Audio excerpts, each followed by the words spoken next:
salaamaaleykum chers amis internautes Galamène Production TV ñu ngi leen di dalal jàmm di leen wax soyez les bienvenus ci suñu première émission sport intégrale football coupe du monde 2026 États-Unis Mexique Canada moo waral lii. Donc tey ñu am invité bi nga xam ni voilà yàgg nañu bokk plateau sport man ak moom yàgg nañuy discuter ci le sport dans sa globalité. yàgg nañuy werante parce que ay ennemis la ñu aussi donc je suis supporter de Manchester United moom muy supporter Liverpool. di ko suñu waxtaan du yomb daal donc moo waral tey mu nekk suñu premier invité Seydina Mohamed Konté ma bàyyi leen ak moom mu présenté wu balaa ñuy ñëw dans le vif du sujet Konté. waaw lan lay wax classe wala Mamadou Ba. donc bu la si neex rek. di kontaan bu baax ci invitation bi. man maa ngi tudd Mohamed Konté. di anglophone ak journaliste de formation. mag moom ñoo bokkoon classe fële ca UGB.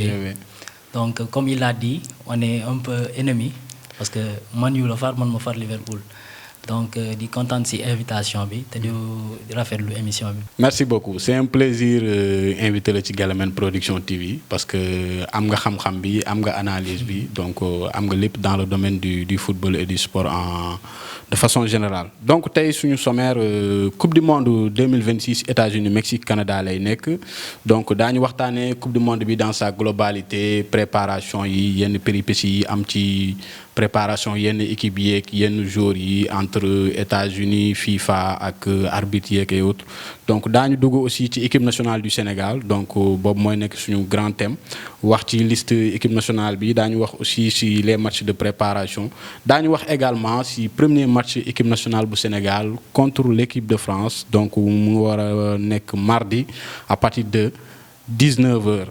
À la fin aussi dinañu wax un peu ci les équipes favoris de la coupe du monde mais les équipes africaines également dinañu waxtaan ci ñoom ñan la ñu gën a am yaakaar ci ñoom Seydina Mohamed Konté booy xool coupe du monde 2026 États-Unis Mexique Canada ñu bëri dañu jàpp ni sax États-Unis mooy organiser coupe du monde bi mais dañu fàtte ni donc co-organisation la y a le Mexique y a aussi le Canada coupe du monde bi nekk coupe du monde bu doy waar bu musul am ci histoire. lan moo ci sa jàngat. bon tout d'abord dafa nekk coupe du monde boo xamante ni. c'est une coupe inédite parce que triple organisation la. si ñetti sol muy le sol canadien mexicain ak des États-Unis donc mu nekk si contexte bu particulier daanaka sax booy laajte souvent dañ naan la États-Unis la. parce que voilà tellement foofu la attirance bi wala am de plus. ak contexte politique bu particulier parce que bi ñu xoolee des fois am na ñu nangulul visa.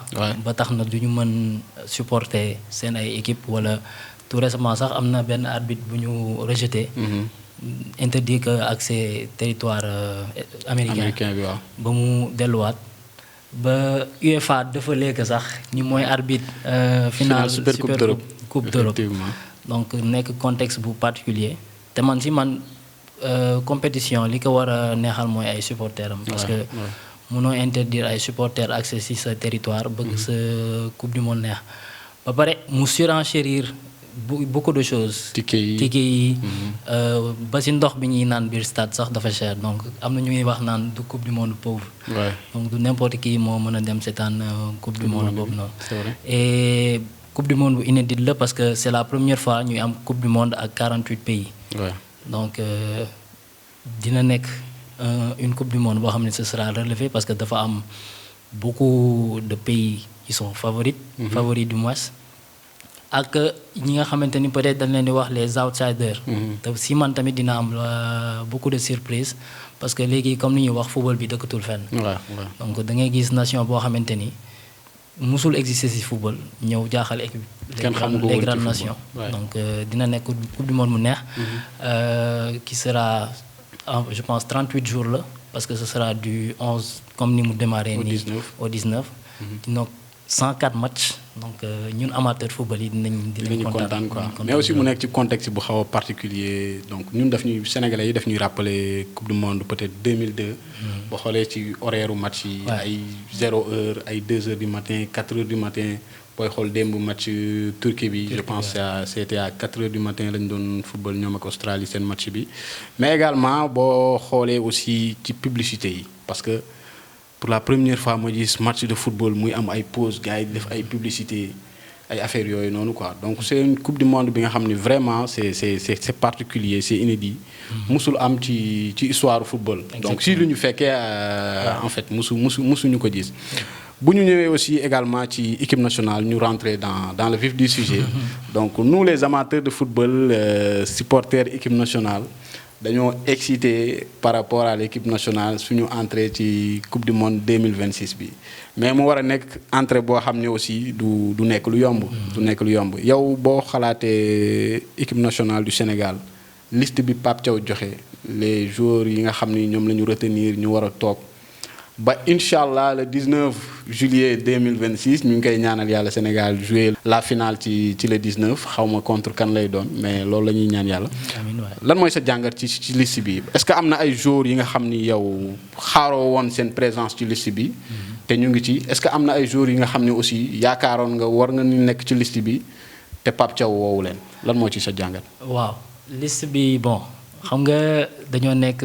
peuple boo xamante ni léegi dañoo exigence ci football booy xool te def ko laaj sax parce que nous avons une belle équipe booy xool léegi Sénégal fépp ci àdduna bi am na fa ay joueurs donc c'est pas facile pour sélectionneur bi mu retenir simplement 26 joueurs d'autant plus que sur ces 26 ñoom ñëpp compétitifs ils jouent dans les grands championnats européens mais sama jàngat ci liste bi mooy comme am na surprise comme ni nga ko waxee. parce que bi ñuy def pré-liste bi. man ci sama jàngat Bara Sapoko dañ ko woowoon noonu rek pour sécuriser ko pour yeneen nations yi bañ ko jël. mais mu ñëw contre États-Unis wane loo xamante ni. moo ko retenir ci liste bi. donc liste bi tamit bon dinañ ci xaw a tiit parce que bëri nañ joueurs yi nga xamante ni nekkuñu woon en compétition.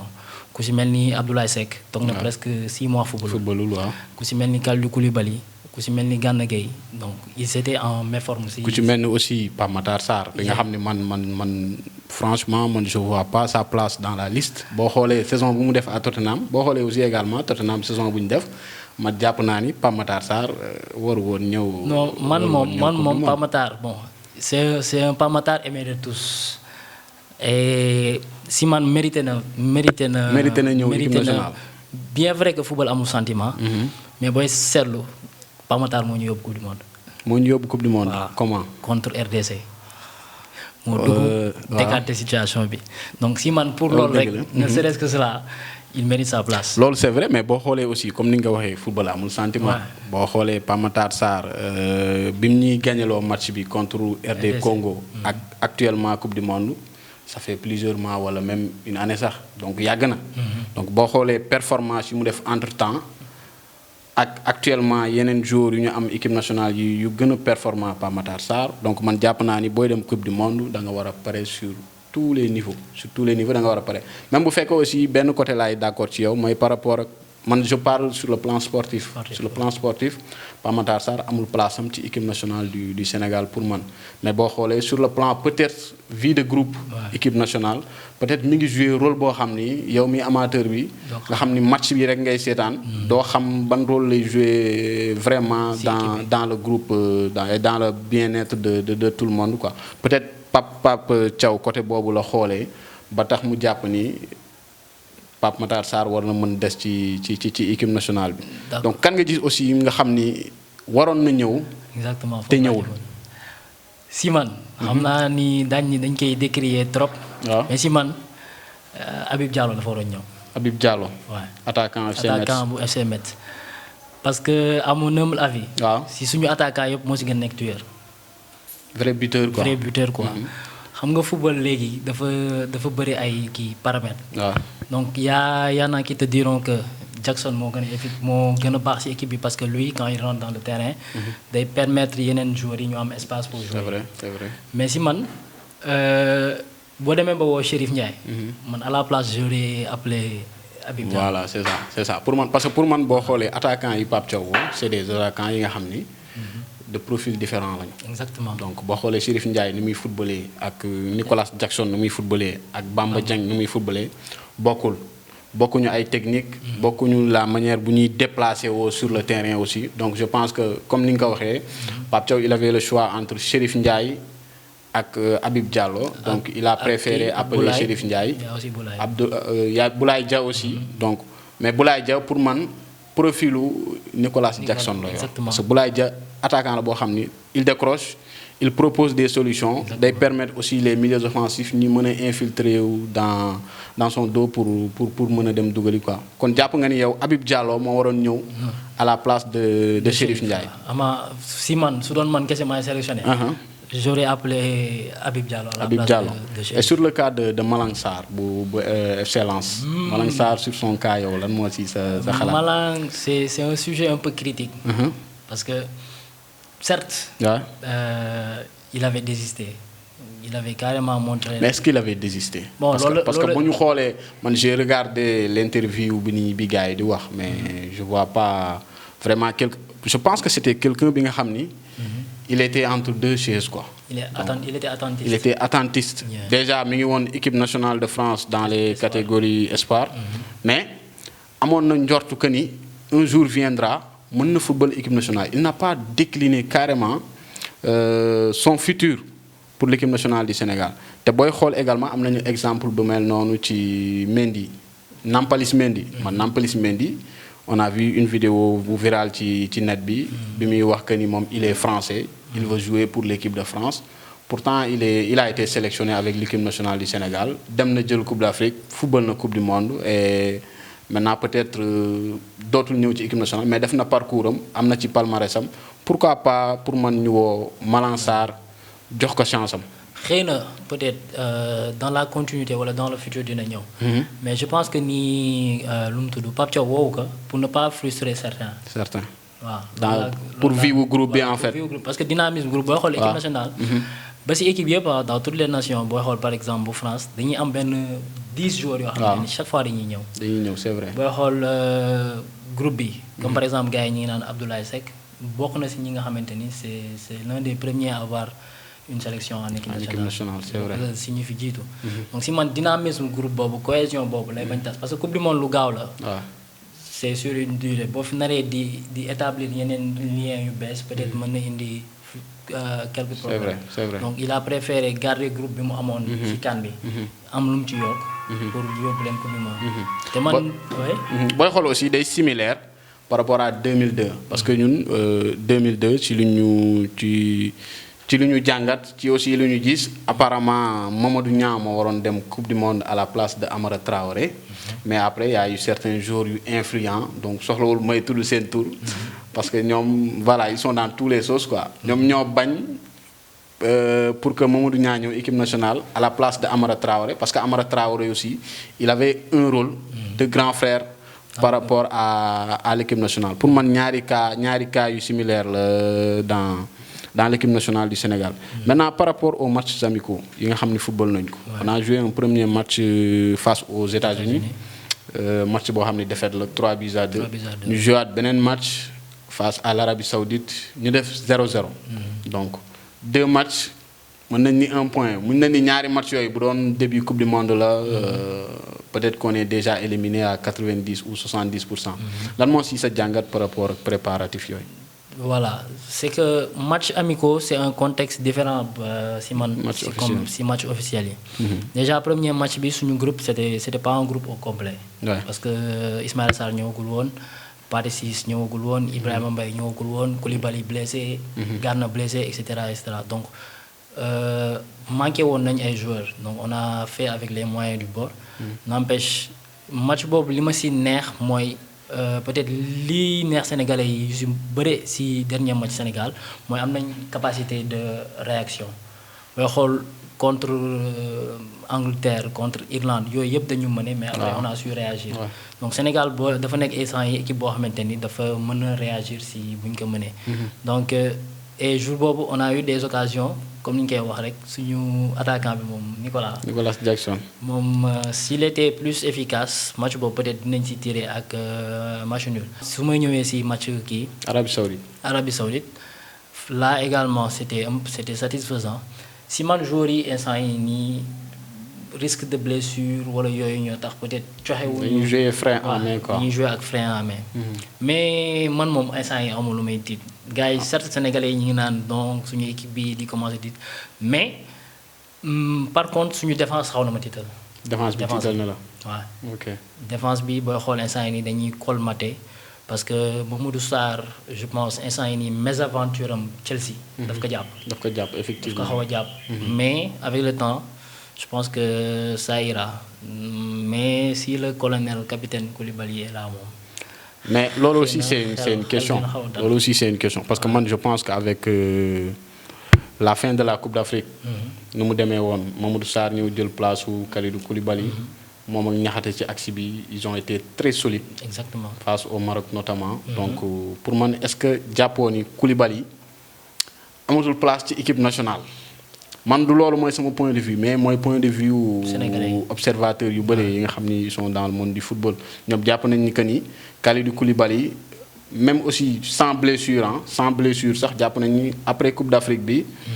ak central bu war a titulaire équipe nationale c'est Moussa Niakhaté et Mamadou Sarr donc yow loolu est-ce que yow loolu convaincre na la wala yow tu préfères toujours le retour du ministre de la Défense. bon man je préfère Koulibaly parce que Koulibaly. non seulement mooy gën a dégager sérénité. sérénité ouais. parce que même su fekkee il n'est pas. à 100% de ses moyens. Ouais. moom déjà Koulibaly bu taxaw ci défense rek déjà tiital na attaquant ci man donc maintenant nag yeneen yi c'est des choses à compléter mais à mon intime conviction future défense Sénégal ce sera Niakhaté et Mamadou Sarr. Parce que le gosse il est bon. Mais le fait que en mi-saison mu quitté son club foo xamante ni il était capitaine. waaw joué titulaire mu dem. Chelsea deux premiers matchs yi il est passé à côté. donc après loolu daf ko jàpp je pense que loolu moo ko topp bari. ak la saison de Chelsea aussi voilà. Donc nekk équipe bi nga xam ni à la fin dañoo souffrir carrément ci championnat bi. exactement mais pour le futur de l'équipe nationale moom on peut compter sur lui parce que c'est un bon joueur. On peut compter sur lui maintenant pour la coupe du monde yow tu préfères. Koulibaly. Le retour de Kalidou Koulibaly ouais, dans l'axe. Le jeu bu ñu war a jouer parce que j'en ai parlé au tout début. Sénégal France la. te France booy xool man pour man actuellement dans le monde entier ñoo yor attaque bu gën a diis. exactement. ci équipe yi ñëw ci coupe du monde bi. donc France ils sont très forts en attaque. ba xamuñu sax ñoom kan ak kan moo war a football. exactement loolu je pense que Didier Deschamps moom déjà il fait des cauchemars par rapport ak équipe bi war a titulaire. contre Sénégal parce que ils sont très performants entre Michael Olise Ousmane Dembélé Ballon d'Or Kylian Mbappé. Désiré Doué. Cherki Bradley Barcola Ryan Cherki.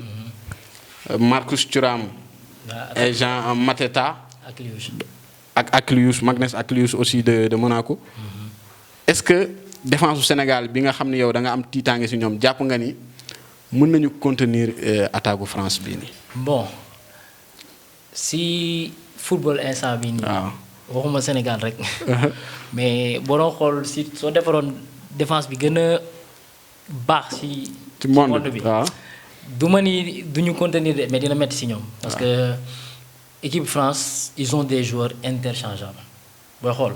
seen ligne d'attaque. seen joueurs yëpp mën nañu football fépp. Ouais. Mbappé il peut jouer sur les deux côtés mën na jouer pointe Dembélé idem. Doué idem Barcola idem donc ils sont interchangeables te si man jour boobu. dafa nar a nekk match naxante. match naxante ci naka. parce que si man. dama ko xalaat Deschamps il va venir laisser le ballon au Sénégal. bàyyi Sénégal football. waaw.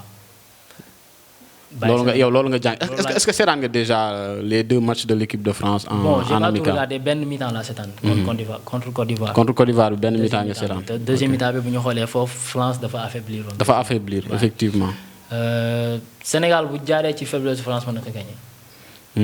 yow da nga jàpp ni France Deschamps day bàyyi Sénégal ak bal bi ñu joué mais est-ce que jàpp nga ni Pape Thiaw dina nangu loolu. Pape Thiaw bu mu nangu mukk. dina nangu téye bal bi. équipe de France ñëw di la bu ko joxee ba ki démb maa ngi seetaan lu mu tudd sax Yaya bi nekk ci TikTok bi. il disait la même chose.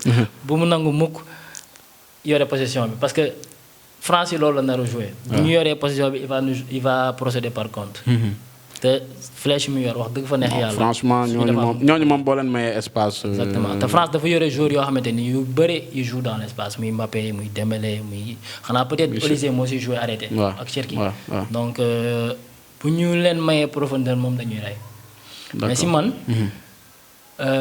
bataille milieu terrain parce que suñuy xool milieu terrain France nekkatul milieu yi d'antan comme bi muy amee N'Golo Kanté Pogba Matuidi.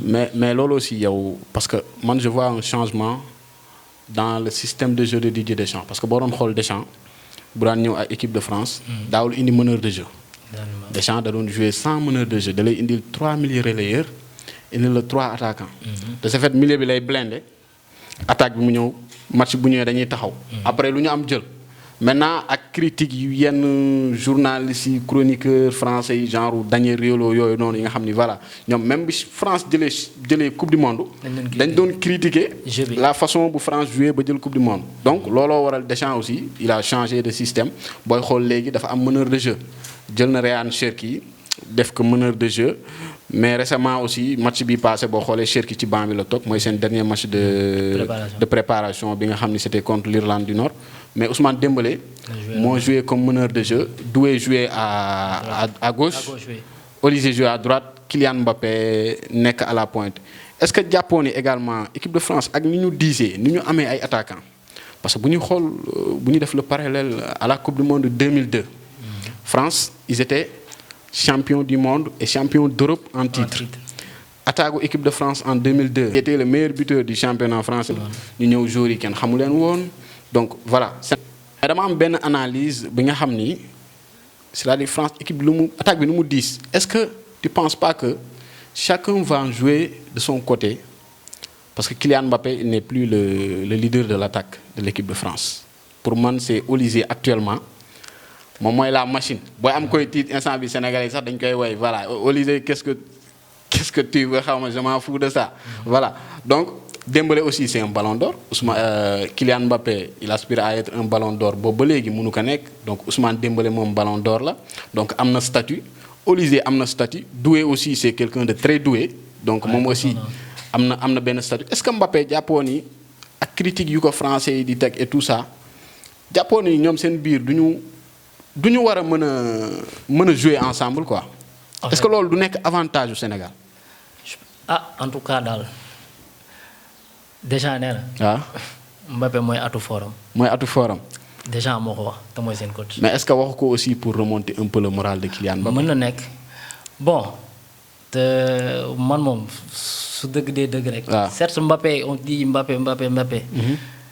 mais Mbappé en coupe du monde c'est un autre Mbappé. waaw ça aussi c'est vrai. ça aussi c'est vrai. boo xool 2 éditions am na ci 10 buts xaw ma. final mu dugal 3 buts en finale. maanaam coupe du monde compétition am la. te nii bon su jëlee coupe du monde mën na jël ballon d'or. waaw mën na jël ballon d'or mais man aussi je pense que c'est dans un autre contexte par rapport ak coupe du monde yi passé comme li ma lay wax y a un ballon d'or Ousmane Dembélé. y a aussi un problème aussi ñu ngi wax aussi problème moom ak N'Golo Kanté et que dañoo jàppante et tout ça et te loolu aussi ça va pas l'aider parce que Kanté ku ko xam-xam ni moom Kanté moom ku mu jotel moom. yaa ko tooñ quoi donc voilà loolu aussi est-ce que du nekk benn. ak Real Madrid aussi bi nga xam ni dafa jóge Paris dem Real Paris doublé en Ligue des Champions gars yi ni ko waa da ñu doon porter la poisse yaa ngi nii gagné woo même dans la politique française fan yële gis nañu Marine Le Pen bi nga xam ni voilà moom moo nekk Rassemblement national. moom aussi wax na ci Kylian Mbappé nee na Kylian Mbappé dafa jóge PSG jël Ligue des Champions mu dem Real jëlatul Ligue des Champions donc soxlawul muy wax ci politique bi bu waxee aussi ñoom mën nañu gagné présidentielle 2027. donc loolu aussi est-ce que neewul ay problèmes yi nga xam ni Mbappé daf ci dugal boppam et que fi mu toll nii ci carrière am mën na nekk lu nga xam ni ce serait un peu négatif ci coupe du monde bii di ñëw. mën na nekk problème pour l'équipe de France mooy li ma la wax rek. Sénégal pour mu gagner France foog mu profiter ci ay faiblesse am. te yooyu ci faiblesse yi la bokk. parce que yaa ngi rappeler contexte 2002. donc France amoon les meilleurs joueurs également instant yi France ils ont les meilleurs joueurs ouais. Mais bu ñuy xool comparer Sénégal 2002 ak Sénégal bi man je trouve cette équipe plus forte que le Sénégal de 2002. donc yow côté leadership équipe de France ak vestiaire bi ak problème yi gars yi am yëpp est-ce que jàppoo ni ak Deschamps aussi waxuñu ci mais ce sont ses derniers matchs en équipe de France donc après Zidane day jël équipe nationale bi est-ce que jàppoo ni joueurs yi ci seen biir dinañu war a mën déggoo en plus France dafa jël coupe du monde finale est-ce que gars yi suuruñu pour yow.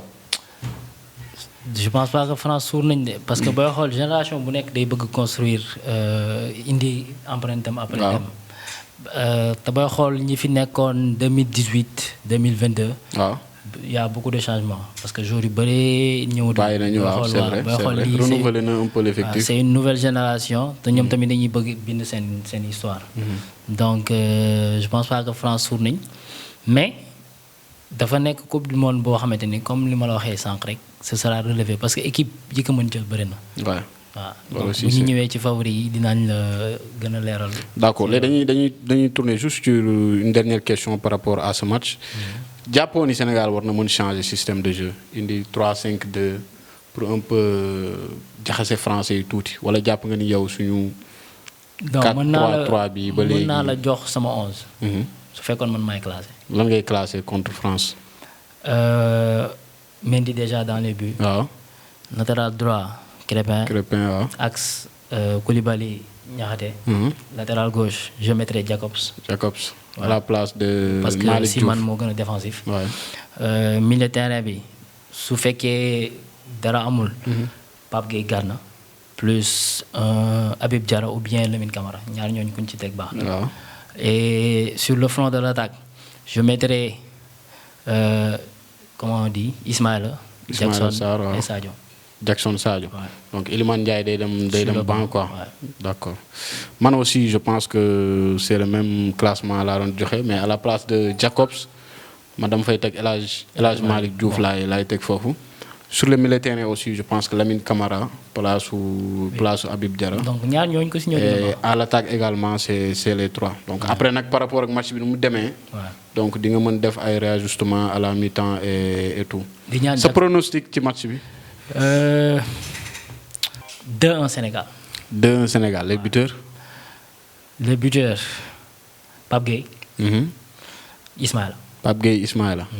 Man 1-0 laa gis comme dóor nañu France 2 fois 1-0 je pense qu'il y a jamais 203. donc dañ leen di dóoraat 1-0 et cette fois-ci Sadio Mané mooy dugal biu Sénégal. donc voilà. ñu ñëw sur les favoris de la coupe du monde jox ma 3 favoris pour coupe du monde bi. bon pour être objectif. Les 3 favoris je dirais Portugal. waaw. Argentine. et Angleterre. léegi nag Sénégal en 4e position. Sénégal en 4e position quoi surprise quoi. Sénégal mën na créer la surprise. waaw man je pense que Portugal dama koy def ci les favoris parce que ñoom ñoo jël Ligue des Nations dernièrement. ñoom ñoo gagné aussi l'équipe championne d'Europe de l'Espagne. ñoom ñoo leen dóor. donc ils ont faim aussi. ak dernière coupe du monde Cristiano Ronaldo et tout Bruno Fernandes bi nga xam ni voilà. il a fait une très bonne saison en Premier League waaw. ay Nuno Mendes ay Vitinha João Neves. donc ils ont les meilleurs joueurs en ce moment. Actuellement ils ont aussi les meilleurs joueurs. en défense c'est solide. waaw c'est très solide. en milieu c'est solide et l'attaque également bu Cristiano bu nekkee ci forme bu dee mi ngi dugal bu bii nangee ñëw bu Ketchup bi génnee donc je pense que Portugal mën na dem jëli coupe bi mais dama ciy dugal Allemagne parce que Allemagne boo xoolee sur les 2 dernières coupes du monde premier tour la génn et que voilà ñoom aussi Nagelsmann renouvelé na un peu l'effectif. Ils ont des joueurs yi nga xam ni voilà boo xoolee ci coupe du monde bi y a que Neuer Kimmich et Musiala je pense ñoo ñëwoon coupe du monde bi passé. donc am nañu équipe bu solide bi nga xam ni pour man Allemagne ils peuvent aller jusqu'au bout et puis instant bii nii les projecteurs ne sont pas sur eux et que Allemagne fa la gën a dangereux quoi. bu projecteurs yi nekkul ci ñoom. sama 3e favori c'est l'Espagne donc bu Lamine Yamal nekkee en forme l'Espagne comme ni ñu leen xamee tiki-taka teg bal bi football donc je pense que ñoom aussi ils ont les moyens pour aller jusqu'au bout et damay def comme yow aussi. je pense que le Sénégal ou le Maroc ils peuvent créer la surprise. Sénégal wala Maroc mën nañu créer la surprise sur les équipes africaines voilà ñoom je pense que am nañu les moyens pour pour xeex ak les grandes nations du football mondial. Voilà lii la ñu indi woon tey si suñu émission sport xanaa di la bàyyi nga tàggatoo joxe say dernier mot. Mohamed Konté. Tout d'abord di kontaan encore une fois si invitation bi. di rafetlu tamit émission bi. sama dernier mot rek kay mooy di ñaan laaw rabbana may ñu ndam lu sedd ci kaw national bu France. Amin yàlla nangu ñaan. Donc voilà li lañ leen indiloon ci seen émission sport fii ci Galamène Production TV donc di leen jox dig daje beneen yoon mais dinañ leen wax que ni am nañu ay mots yi nga xam ni mën ngeen leen gagner ci émission yi bu ngeen demee dans les commentaires wax ñu seen pronostic ci Sénégal France ku gagner le score. Après Galamène Production dina la jox mooy équipe nationale bu bees tax floquel la ko livré la ko fi nga dëkk fii ci Ndar Géej donc ñu ngi leen di jox dig daje ba beneen yoon bu leen fàtte abonné ci chaîne bi dara bañ leen rëcc jërë ngeen jëf.